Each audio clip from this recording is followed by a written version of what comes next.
You can make people laugh, you can even make them cry, but the thing that really sticks, the thing that's indelible is wonder. Last night, I attended the How to Train Your Dragon live action early screening here in Toronto, hosted by Universal Pictures Canada. And because I am a certified silly goose, I brought my camera and my mic to record all of it without my SD card in the slot. So we are doing this story time style. And hello, if you're new here, I'm Victoria, your Toronto pop culture girly. Obviously, this is Toronto pop culture. How to Train Your Dragon in Toronto with the director there. It was an absolute blast of an experience. Overall, it was very standard when it comes to these early screenings. There is a mix of influencers and people who win tickets and contests and stuff. And surprisingly, this time, my tickets came from one of those contests. There's always so many events going on, and I'm entitled to nothing. If you've never been to a screening event like this before, there's always like a check-in table and a photo op area. This time, there was the whole marquee. It was a fairly standard marquee. I saw it at the theater the week before as well, and this one made it look like you were riding Toothless. And after we checked in with our tickets and everything, right outside the theater, there was another photo op area where you could take selfies, and they took some photos of some of the VIPs that were coming to the event. And like every screening I go to, I suffer from the gene that I have to dress to theme, and this movie was no different. My shirt was from the Collective Arts Brewery here in Toronto. It had a woman riding a boar on it, which I felt it was kind of dragony enough to go with my black pants with actual dragons embroidered on it. And that was from H&M, maybe like 6 years ago now. They are one of my staple pieces in my wardrobe. And finally, just to round out the look, I just threw so many braids in my hair, connecting the braids, braiding them together. I wanted it to give Viking, and I think it did, because by the end of the night, my braids were just as messy as all of the characters in the movie after the final battle. You know. Actually getting into the theater was such a fun experience because they surprised us with t-shirts. I am currently wearing mine. It has the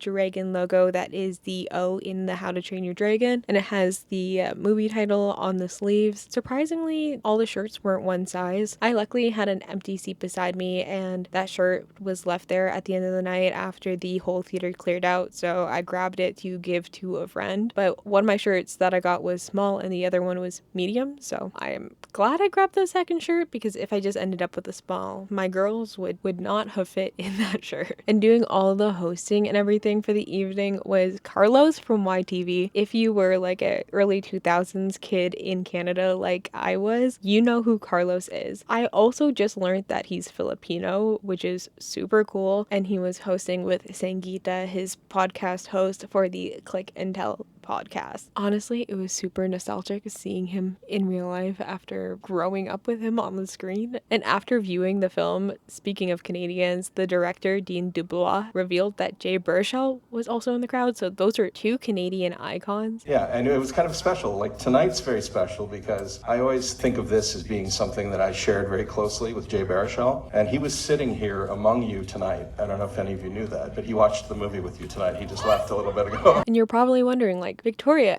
how was the actual movie? And for live actions, you could ask the question, are live action remake needed? Personally, I would say no, but this one really hits the nail on its head. Even though it is a remake, I find these kind of remakes can go one of two ways, where they either lose the plot entirely and detract from the original animated series, the fans feel kind of betrayed in a way, or they stay way too true to the original and you get something with like the Lion King effect, where it's almost a one-to-one copy. They added a little bit, but it doesn't add anything either. It feels like kind of fan service, kind of pointless. And I think this one kind of leans towards the staying really true. All of the story beats and everything was the same. There was a few additions to lore in this one, but mainly the story beats were the same, and I think it worked. And compared to something like Lion King, where it's completely CGI, this one is a lot of real people, real faces. You see the emotions. The acting was great. It kind of like grounds the story in a way that allows for wonder and awe. Even though they expanded on a few things, there was two major scenes that were iconic from the first movie that they try to recreate shot for shot, and Dean did have a few words to say about that. That there are a couple of scenes in that first animated movie that are iconic. Forbidden Friendship and Test Drive. Those two scenes have epic pieces of music from John Powell, and they're beloved. And so so we gave ourselves the challenge from the start. Let's try to recreate those two scenes in particular, shot for shot, as best we can in live action. And it's still mildly different. That would be like a nice tribute to the fans. And it would give us opportunity to kind of play a little bit more in the rest of the movie. Honestly, my favorite part was just the world immersion. It was incredible. You could really tell they filmed a lot of this on location with practical sets. In the world we are in right now with so much blue screen and the stagecraft, like those LED screens that they film on, I really appreciate when they have a lot of location and sets, and it just makes it feel real. And that is something they could have easily done with this movie, but the fact that they were filming in the dead of winter. Everyone was freezing. We made this movie in Belfast, Northern Ireland, in the winter, in the coldest, wettest, darkest months of the year. Even better than I imagined was to step onto a set that we built. When you work in animation, you draw, you paint, you even create things digitally, but it never goes beyond that. And in this case, we built a whole Viking village. We built that whole arena. We built the Great Hall in Hiccup and Stoic's house. And so when you step in and you see all the love and detail, it's just this really satisfying feeling of like, wow, I am in this world. Also, the character performances were fantastic. The actors who played Hiccup and Astrid did a great job. They really embodied their character. It still pisses me off that people were just being really racist towards Nico, who plays Astrid, beforehand. She did a fantastic job. Apparently, America Ferrera and Jay Baruchel did weigh in on their opinions when the director had his top 3 actors for Hiccup and Astrid chosen. And honestly, I agree with their decision. Jay Baruchel and America Ferrera weighed in on the final casting. It was funny because America, she couldn't decide between the top 3 Astrids, but she knew immediately that Mason should be the Hiccup. It was also great to see some of the original voice actors come back into this project, specifically Gerard, Butler. Even though I got really confused, I am pretty face blind and I'm not great with names. I got Gerard Butler and Gerard Way from My Chemical Romance, and I was really confused why they were talking about Gerard Way. They weren't, and I kept on thinking that there was going to be like an emo boy song for the credits. There wasn't, and I know that's a me problem, but honestly, Gerard Butler, he did a really good job as Stoic. There was an arc to be discovered, and Jerry was very much a part of shaping who the character is. So when we talked about doing a live action version, like obviously we have to have Gerard Butler. And then I found out that he's not available. He wasn't available because he had back-to-back projects. But the actors' strike happened in 2023, and that's what shifted a bunch of projects. And suddenly there was a window. There was an 8-week window where Gerard Butler come and be Stoic for us. He's a force of nature when he comes on the set. And he brings a lot of energy, but he also demands a lot of energy from everyone else. And I think he ups everyone's game. And since How to Train Your Dragon 2 is currently in the works, apparently Dean put in the call already for Cate Blanchett to join that cast and have her reprise her role. I'm very hopeful that Cate will come back to the movie, but I've already made that phone call and showed her the movie and, using every avenue I have to kind of pressure her into doing it. Luckily, her kids are fans, so that always helps. Though in conclusion, even though they didn't really change the story, which they probably didn't need to change the story because it was such a good and beloved story, I think it was definitely worth watching if you've seen the original, if you've never seen either. It's definitely a solid feel-good watch. It just left you with like a space of wonder, like seeing these characters in real life really kind of grounds it in a way where you can imagine yourself being in this more fantastical real world, and it just provides a sense of wonder and whimsy, and like you could actually visit Berk, which you probably could if you go to Ireland. I think it's Ireland. But overall, thank you to Universal for hosting. It was such a great time. I'm so glad I got to see this movie a little bit early. I'm very excited to hear that the sequel is in the works and that I got to celebrate with the director himself, a Canadian legend and icon, Dean DeBlois. It was very fun to have him at the screening, interacting with fans, and even after the Q&A was over, he stayed and signed a bunch of shit, which was super dope of him. Obviously, if you gotten to this point in the video, you know that I was editing in some of the Q&A portions from the evening. And if I have any extra clips from the Q&A, I will put them to the end of this video. And if you like this video, please like, comment, and subscribe. It really helps the channel out. I do a lot of movies, screenings, behind the scenes, musicals. So like if you like any of the nerdy pop culture, all of that stuff, plus a little bit of Toronto and Canada sprinkled in there, please subscribe. Thank you. Bye. It has been 15 years of this franchise. Oh my and gosh, it's such yeah. an important franchise to I was like all 10 of when us. it came out. You know, it's about adventure.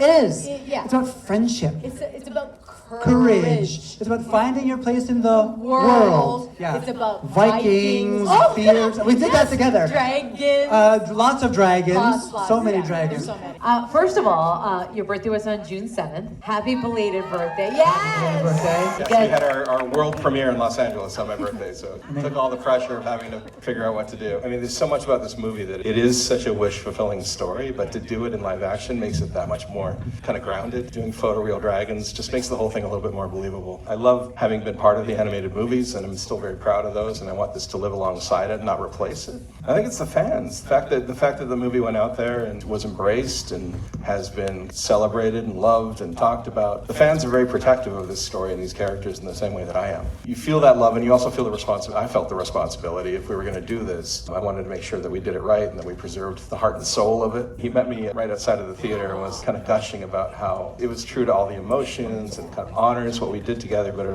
it does bring new things to the mix, and so he's very proud of it. And I really hoped that he wouldn't feel that we somehow desecrated the memory of what we made. Toothless is a tricky case because a lot of the dragons in the animated movies are quite cartoony looking, and so it was easier in a way to do the adaptation to live action because then we just worked backward. We thought if the animated version is a caricature of the real animal, then what did the real animal look like? And we could lean into those references like a crocodile for the Monstrous Nightmare and a tropical bird for Deadly Natter or a fussy walrus for the Gronkel. When it came to Toothless, he was a little more difficult because he was, even in the animated movie, he was meant to look a little different from the rest. They were very reptilian, but he was more of a mammal. He was based on a big cat, a black panther, mixed with a salamander. As we tried to do the more naturalistic version of what Toothless would look like and give him more panther-like proportions, smaller eyes, a smaller mouth, he stopped feeling like Toothless almost immediately. And there's something about Toothless with that big stitch head and the giant eyes and the big mouth and the ear plates. Once you take that away, he stops feeling like the character. We tried to tweak the body and make it feel really muscular and stealthy, and the skin and the scales and the way they reflect the light. Like that's where we got a lot of the photorealistic cues, but he still has the big expressive face, so hopefully it works. Hiccup represents all those misfits and those oddballs and the outsiders. I think that's why he resonates with so much of the fandom, because he's a hero for all those people, and at the beginning of the movie he feels like he has to change. He has to become like what everyone wants him to be, and eventually he discovers maybe this thing that is his weakness is actually a strength in disguise. And so the more he leans into that, kind of marches to the beat of his own drum, the more the world starts to change around him. And I think that's the hero for a lot of us, because I was definitely a kid who got made fun of. There is something about just holding to your convictions and like living authentically, how that can change the world. So I relate to him, but I think a lot of people do in that way. You'll notice that some of the characters don't look like their animated counterparts. The village doesn't look exactly the same. I just wanted us to make something that was an inspired alternate take on it, and that was true of the costuming as well. So we expanded the mythology, and we never did explain in the animated movie why this particular tribe was living on the island, what brought them there, why they stayed when it was beset by dragons. But in this version, we try to suggest that dragons were a problem everywhere, and the Vikings who sailed far and wide gathered all of the best dragon fighting warriors from everywhere they went. And so this is like a task force that came to this island with the purpose of finding the nest, one of the main dragon nests, and wiping out the dragons for the good of all of their cultures. So the idea that these gathered cultures with all of their influences in costuming and weaponry and in art and carving and textiles, and it sort of expands the mythology, and it gives reason for all of the cultural influences in this village of Berk. So I turned our costume designer, Lindsay Pugh, loose on that idea. We should see influences from different cultures. So when you see Astrid, you get the sense that she comes from one of these other cultures that came in. And you also understand that she worked for the status that she enjoys as the best of her generation. And she kind of resents Hiccup for his privilege of being the son of the chief who doesn't apply himself. So it adds tension to their relationship. It also gives her something that she has to sacrifice when she decides to side with Hiccup. What's that feeling that you want them to walk out from today watching this film in live action? Wonder. That's the word. It's what I remember about movies that I grew up with. There was a sense of wonder, there's adventure, and it's, it could be funny and tear-jerking and all that, but I think that's what we go to the movies for. Yeah. There's an escapism to it. There's something about going into a world and kind of wanting to stay there. But that's what we're trying to deliver. You can make people laugh, you can even make them cry, but the thing that really sticks, the thing that's indelible is wonder. Wonder.